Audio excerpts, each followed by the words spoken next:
protesto guardar y hacer guardar la Constitución política de los Estados Unidos mexicanos y las leyes que de ella emanen, y desempeñar leal y patrióticamente el cargo de Presidenta de la República que el pueblo me ha conferido, mirando en todo por el bien y prosperidad de la Unión, y si así no lo hiciere, que la nación me lo demande.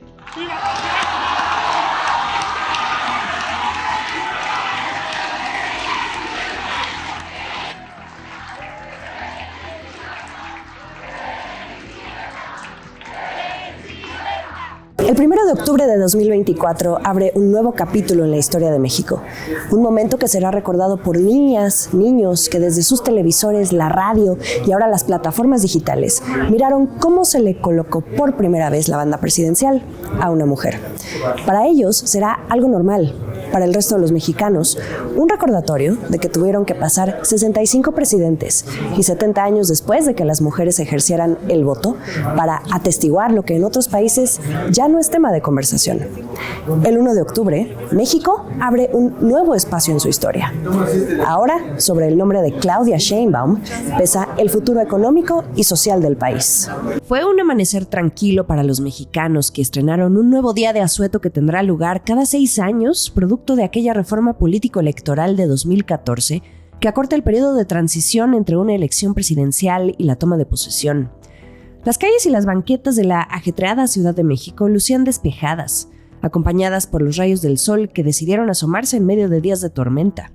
Si nos referimos al clima, una tregua con los dioses aztecas para no estropear el evento histórico que tuvo lugar en el Congreso de la Unión. Los únicos que le ganaron a la luz fueron los cientos de medios de comunicación y periodistas de todo el mundo que se dieron cita desde la madrugada para tener el mejor lugar y obtener la mejor toma de la ceremonia, mientras los alrededores eran reforzados por un amplio despliegue militar y policial, con vallas metálicas que blindaron al inmueble de los trabajadores del Poder Judicial que llegaron a manifestarse.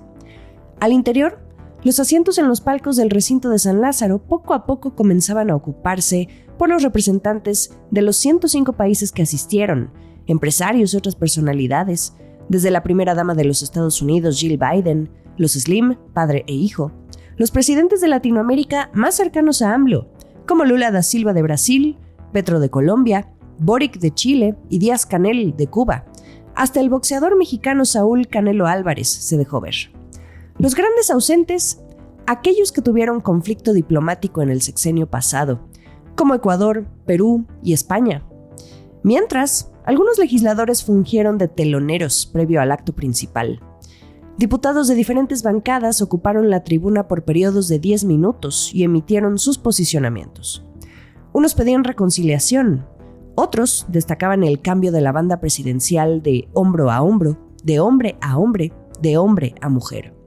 Exclamaban que signifique algo para la patria, porque los ojos del mundo están puestos en este acto histórico. El gabinete de Sheinbaum se acomodó cerca de la tribuna. Hombro a hombro también estuvieron la secretaria de Energía Luz Helena González y el secretario de Hacienda Rogelio Ramírez de la O. Una dupla que, aunque en foto se mire junta, requerirá de amplio diálogo para los retos financieros que vienen en materia energética. Al otro extremo del recinto, a los que se les vio platicar largo y tendido, fue a los antecesores del sector, Rocío Nale y Manuel Bartlett, hoy muy bien acomodados en otras responsabilidades del llamado segundo piso de la transformación. Las molestias no tardaron en expresarse también por parte de algunos legisladores de oposición, quienes mostraron su descontento por ser solo una comisión de morenistas la que se encargara de recibir a la presidenta y no un grupo plural de todos los partidos políticos como marca el protocolo. Cuestionaban el mensaje que aquello mandaba. Pero todo estaba listo acorde al cronograma. Sin embargo, resultó atropellado, con tiempos desfasados entre la llegada del presidente saliente y la presidenta electa. En punto de las 11 horas, se estacionó un viejo conocido, el Jetta blanco, en el que AMLO dejó de verse hace ya tiempo. Ahora lo traía al pie de la escalinata para entregar la banda que le perteneció por 6 años. Tardó casi 20 minutos en atravesar el salón de plenos ante un descontrol de los legisladores que habían prometido comportarse acorde al protocolo. Entre las clásicas porras y cantos de los últimos 6 años hacia López Obrador, hubo abrazos y uno que otro jaloneo. Ante la espera por la presidenta, quien apenas iba a medio camino, la fila para lograr una foto con el presidente se hizo inevitable. Quizá porque muchos saben que puede que sea la última vez que tengan la oportunidad de verlo, antes de que se vaya a la chingada, su rancho. Cada toma de posesión en México tiene su momento de informalidad. Y este fue uno de esos. Incluso porque se hicieron 2 filas. La de los legisladores morenistas que querían selfies con AMLO y la de los legisladores de oposición que querían una fotografía con su enemiga pública número 1 del momento, la ministra presidenta Norma Piña, quien se encontraba a solo 2 sillas de distancia de él. Nunca se saludaron. No se perdió la oportunidad de evidenciar la marcada ruptura tras la puesta en marcha de la reforma al Poder Judicial, que convocará a elecciones tan pronto como en 2025 para renovar los liderazgos vía el voto popular. Hacia las 11:25 horas, Claudia Sheinbaum finalmente llegó al recinto en compañía de su esposo. Los vítores de Viva AMLO se transformaron en Viva Claudia. 10 minutos después, a las 11:35 horas, una vez que la diputada de Morena y luchadora social Ifigenia Martínez le traspasó la banda presidencial, México oficialmente tenía nueva presidenta. Decimos con certeza y sin temor equivocarnos. La historia y el pueblo lo ha juzgado. Andrés Manuel López Obrador, uno de los grandes.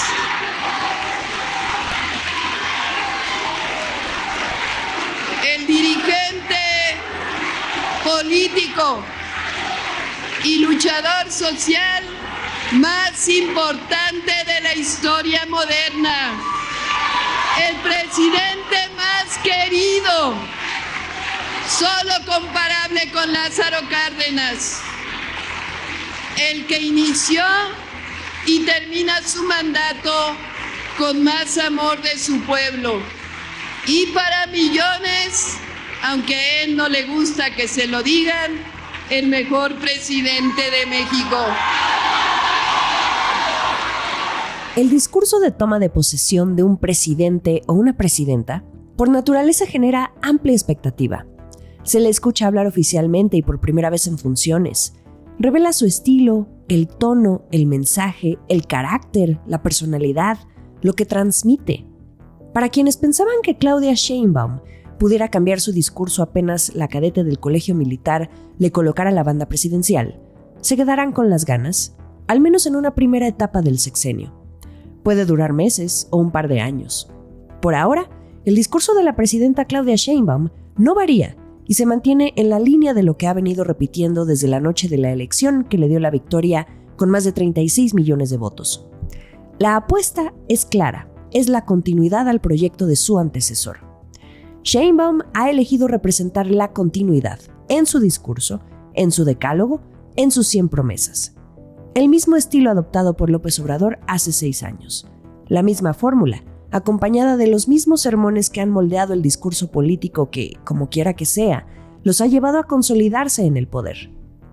Una fuerza política difícil de destruir por otros partidos que agonizan y figuras de oposición que se debilitan.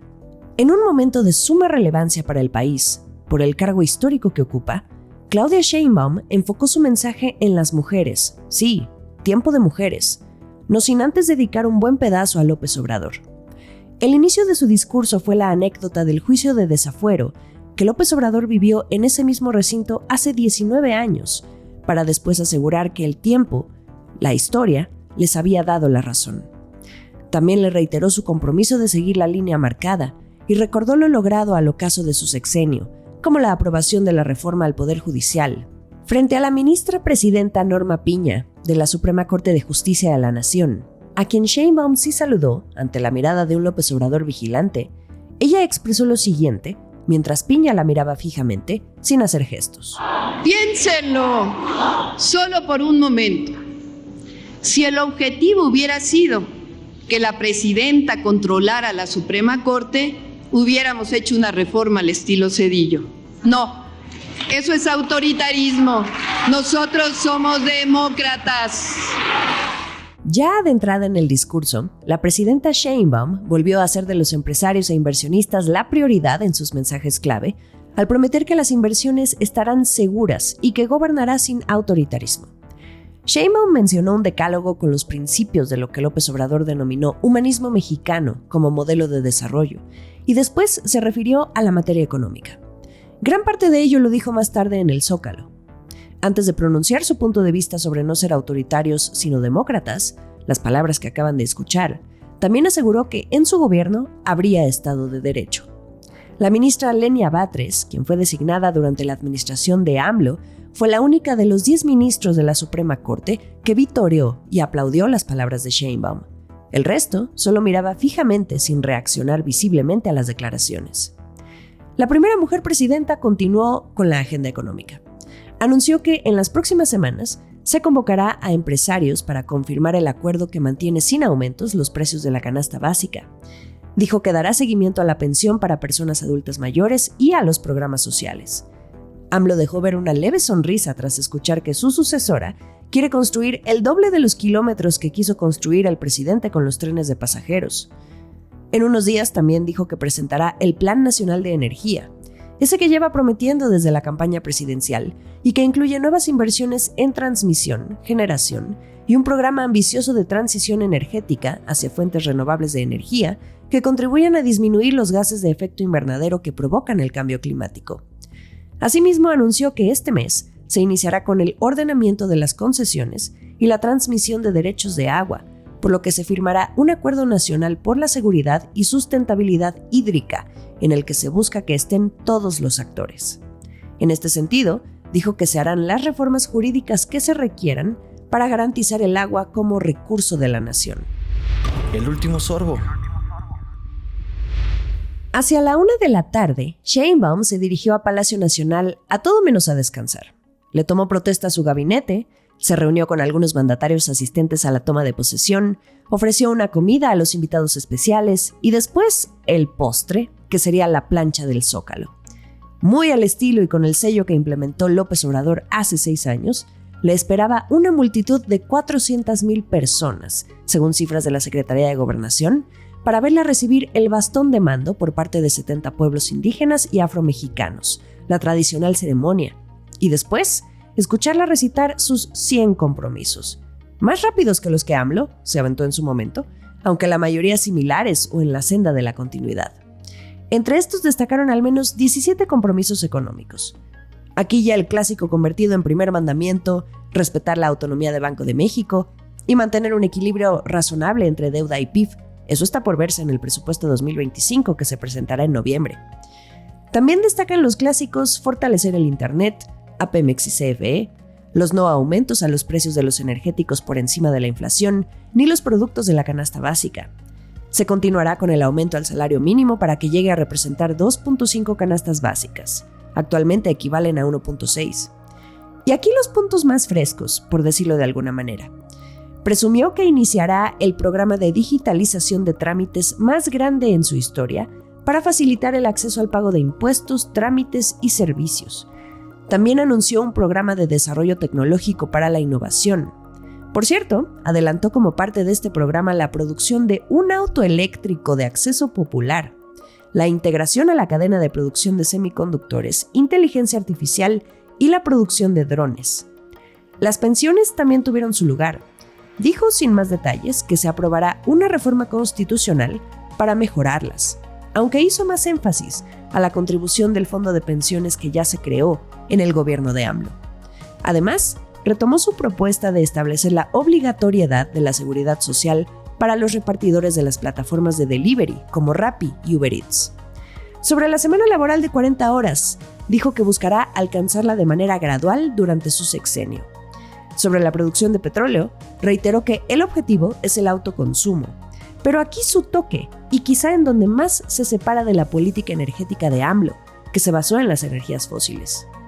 Sheinbaum dijo que por razones ambientales se promoverán normas para que los vehículos que se vendan en México sean eficientes y no tengan tanto consumo de gasolina y diésel. También promoverá la electromovilidad. Se comprometió a que la participación de la energía renovable sea de 45% para 2030. Sobre las inversiones en infraestructura y nearshoring, buscará la ampliación de puentes transfronterizos con Estados Unidos, impulsará trenes, puertos y las vialidades en México. Dio la bienvenida a la inversión privada y a la relocalización de las cadenas de suministro. Dijo que establecerá con diversas cámaras un Consejo Nacional para el Desarrollo Regional y la Relocalización. Y de paso, reiteró su compromiso de campaña de crear 100 nuevos parques industriales. Por último, que construirá al menos 1 millón de viviendas. Anunció un programa enfocado a jóvenes que les permitirá rentar una vivienda para después adquirirla. Y una observación que no quiero dejar pasar. Claudia Sheinbaum habló de facilitar el pago de impuestos, pero no mencionó una promesa que solía hacer su antecesor, aquella de no aumentar los impuestos. Si hay algo a lo que apuntan los economistas y analistas, es la necesidad de una reforma fiscal que ayude a aliviar el déficit y los márgenes presupuestarios. Claudia Sheinbaum ya tiene listos los costales de cemento para construir ese segundo piso de la transformación, ya muy insertado en su narrativa. Sin embargo, la resistencia del mismo dependerá de su capacidad para finalmente poner distancia de su mentor político, algo que no se vio durante el periodo de transición. Los inversionistas siguen vigilantes. Soy madre, abuela, científica y mujer de fe. Y a partir de hoy, por voluntad del pueblo de México, la presidenta constitucional de los Estados Unidos mexicanos. No les voy a defraudar. Les convoco a seguir haciendo historia. ¡Que viva la Cuarta Transformación! ¡Que viva México! ¡Que viva México! ¡Que viva México!